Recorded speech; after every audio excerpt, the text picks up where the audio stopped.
ഇന്ന് ഞാൻ ഉണ്ടാക്കാൻ പോണതേ പാച്ചോറും പാനിയാണേ.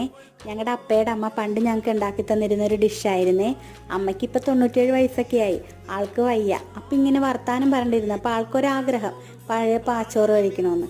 ആളെനിക്ക് റെസിപ്പിയൊക്കെ പറഞ്ഞു തന്നു. എന്നാലും ഞാൻ എൻ്റെ സ്റ്റൈലിലൊന്ന് ട്രൈ ചെയ്തു. ആദ്യം കുറച്ച് അരിയും തേങ്ങയുടെ 2 പാലും കുറച്ച് ഉപ്പും ചേർത്ത് വേവിച്ചു. അതിലേക്ക് തേങ്ങയുടെ 1 പാലും കുറച്ച് ജീരകവും ഇട്ട് നന്നായിട്ട് കുറുക്കി വറ്റിച്ചെടുത്തു. ഒരു വാഴല വെട്ടി കുറച്ച് എണ്ണ അതിൽ തടവി ഈ പാച്ചോറ് അതിൽ നിരത്തി തണുക്കാൻ വേണ്ടി വെച്ചു. എന്നിട്ട് കുറച്ച് ശർക്കര ഉരുക്കി പാനിയാക്കി അതിൽ കുറച്ച് ജീരകപ്പൊടിയും ഏലക്കപ്പൊടിയും ഇട്ടു. അപ്പോഴത്തേനും നമ്മുടെ പാച്ചോറൊക്കെ തണുത്ത് നല്ല സെറ്റായി. അത് ഞാൻ ചെറിയ ചെറിയ കഷ്ണങ്ങളായി മുറിച്ചു. എന്നിട്ട് ഒരു പ്ലേറ്റിൽ കുറച്ചെടുത്ത് അമ്മാമ്മയ്ക്കും മക്കൾക്കും ട്രൈ ചെയ്യാൻ കൊടുത്തു. അവർക്കത് ഇഷ്ടമായിട്ടോ.